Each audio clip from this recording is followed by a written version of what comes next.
Okay, in this video we're going to talk about making more aggressive rivers. So this is just going to be a quick tip on how to get much thicker areas of your rivers and also a way to make those a bit more variable. I've been working on the Mastering Flow series that I just released, and part of that study was looking for ways to control flow or the illusion of flow in Gaea terrain. So this is one of those things that of course I've been spending so long working on all these things that your brain just kind of gets stuck in that mode. And so I had another idea and I came up with this, so I'm going to just drop this as a freebie.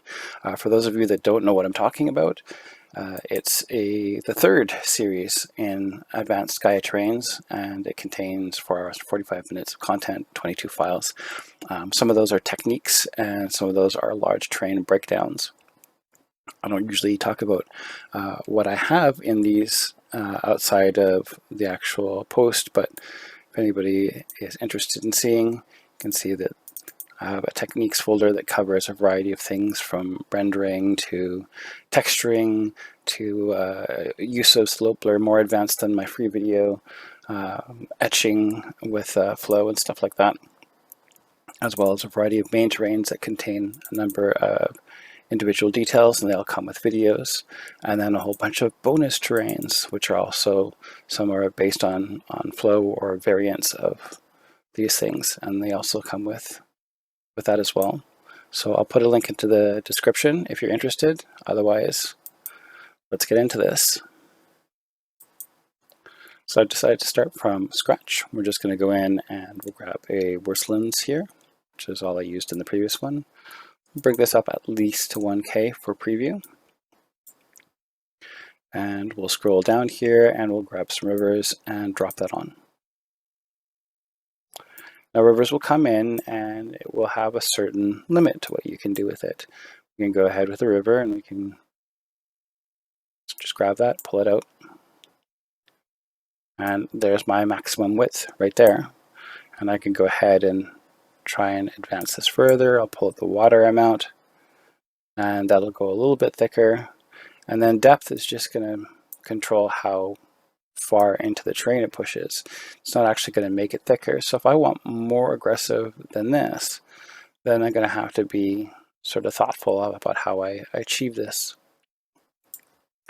One of the things that also sometimes happens is maybe it hits an area of softer earth and it will thicken out.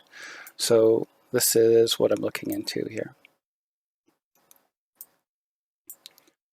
So if I go ahead and grab myself a snowfall,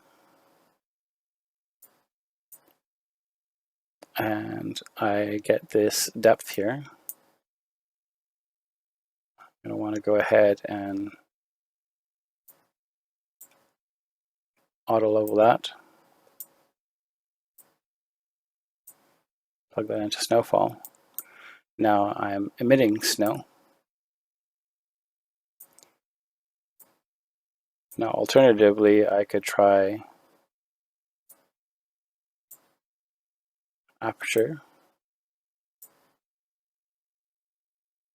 Let's plug it into the auto level and try and thicken it that way, but sometimes that can be a bit too extreme and it's not irregular or uneven. So let's take this and make some modifications. So we're going to pop out of real scale.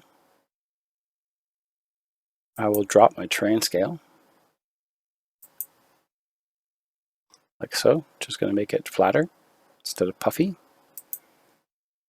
And if I go ahead and increase the duration, you notice how that is getting thicker all the way through, and it's kind of eating into the edges of the terrain. So if I go ahead and continue to push that, it's just continuing to emit snow onto there, and we get much thicker, much more sort of aggressive pieces. Okay, that's cool. How do I get irregularity?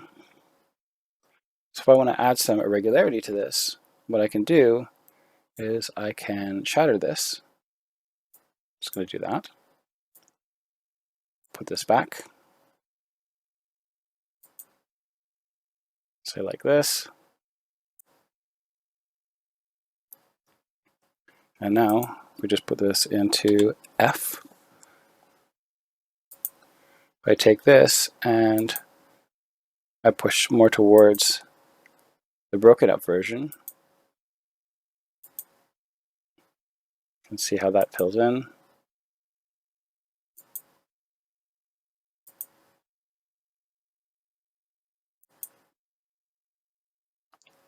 And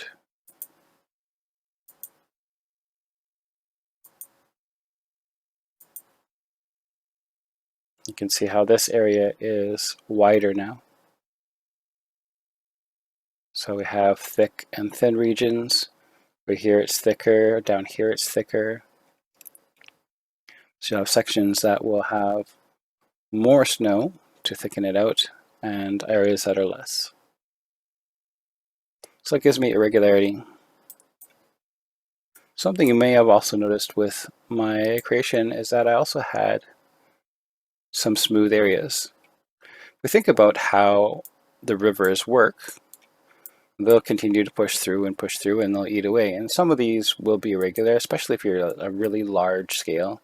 So if you're looking like way up from satellite view, you might have that. But there is a way that we can clean some of that up. So if we go ahead and we were to use a hydro on this, let's F and F again. You can see how everything's been smoothed up, but now everything has been smoothed, not just the area, of course, that I want. So I'm going to take this auto level. We talked about using that aperture to thicken it up. I'm going to use that as a mask. And then to soften it, I'm going to blur it a little bit. And we'll just hit levels on that to make sure that it gives me the maximum. And use that on my hydro, but use it as a mask. And because I accidentally connected something that was a black and white, a mask, it automatically converted this into a mask. So I'm just going to press T or hit default on this.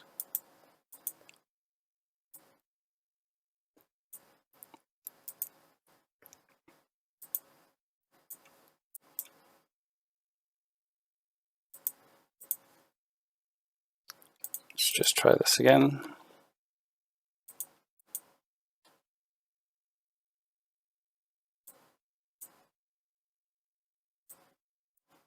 This might be because it's hovering.